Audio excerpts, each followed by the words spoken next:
naomba Mungu kwa ajili ya hii mipango yote. Karibu Mungu mbariki. Tunasema asante Mungu wa mapendo, sifa na shukrani zikuruji Baba yangu. Tunakutana watoto weko mahali hapa Baba, asante kwa kuwalinda salama. Acha tukushukuru kwa kazi kubwa ambayo unampatia mama Zabibu Ramadhani kwa ajili ya kutafuta watoto hawa. Acha Baba umubariki Mungu wa homa. Mbingu zishughulike kwa ajili yake Mungu wa mapendo.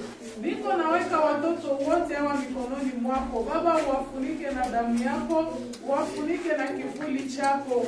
Wale wanaokuwa na maono hili na waombea Baba uwajaze tena nguvu, wajaze hekima na maarifa, wawalee katika mapenzi yako. Ninasema asante Baba kwa kuwa uko mwema, wewe ni Mungu wa mayatima, wewe wajulia kamwe. Tembelea kuonekana mwanga kwa ajili yao, wawezeshe kwa sababu mahali hapa kunakuwa wale ambao ni watumishi wako, kunakuwa wale ambao watafalia nchi kesho. Baba walinde salama, wainue, watendee mema kwa jina la Yesu Kristo. Basi Mungu awabariki pamoja nasi. Amen. Amen.